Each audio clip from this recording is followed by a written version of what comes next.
नागपूरला आमचे प्रतिनिधी आहेत तिथे संजय तुमराम। संजय, अधिवेशनाचा आजचा दिवस सुरू झाला आणि सगळ्यात महत्त्वाचं म्हणजे वेगवेगळी निदर्शनं आपल्याला पाहायला मिळाली। धनगर समाजाला आरक्षण मिळाव्यासाठी विधिमंडळ सभागृहाच्या पायऱ्यांवर निदर्शनं करण्यात येत आहेत, याबद्दल काय अधिक माहिती आहे? रचना, निश्चितच हा एक मार्ग असतो आपल्या मागण्या रेटण्याचा। जेव्हा 11 वाजता सभागृह सुरू होणार याची माहिती होती, त्याच्या आधीच म्हणजे 10:30 वाजताच हे सगळे आंदोलक आमदार जे असतात ते त्या प्रिमायसेसमध्ये येत असतात आणि आपल्या मागण्या या सगळ्यांच्या समोर याव्या, मीडियाच्या समोर याव्या म्हणून त्या पायऱ्यांवर किंवा त्या परिसरामध्ये निदर्शनं किंवा आंदोलनं करीत असतात। आज धनगर समाजातर्फे असंच एक वटकुते यांच्या नेतृत्वामध्ये शिष्टमंडळ त्या विधान भवनाच्या पायऱ्यांवर बसून धनगर समाजासाठी आरक्षणाची मागणी करीत होतं।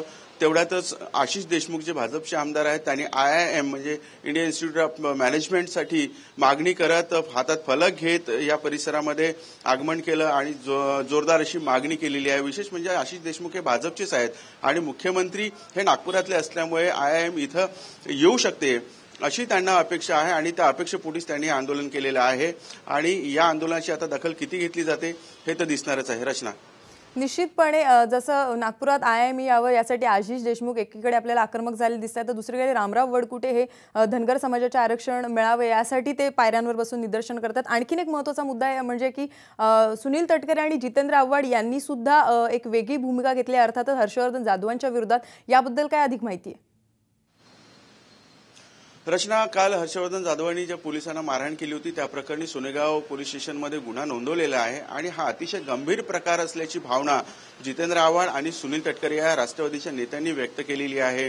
आमदारांनी अशा प्रकारे वर्तन करू नये, ते निंदनीय आहे अशा प्रकारचं वक्तव्य केलं आणि या आमदारावर कारवाई करण्याची मागणी या दोन्ही नेत्यांनी केलेली आहे। त्यामुळे आता सभागृहात ही मागणी आता रेटली जाते का किंवा याच्यावर गोंधळ केला जातो का हे पाहावं लागेल। रचना, निश्चितपणे धन्यवाद संजय, तू दिलेल्या सर्व माहितीबद्दल।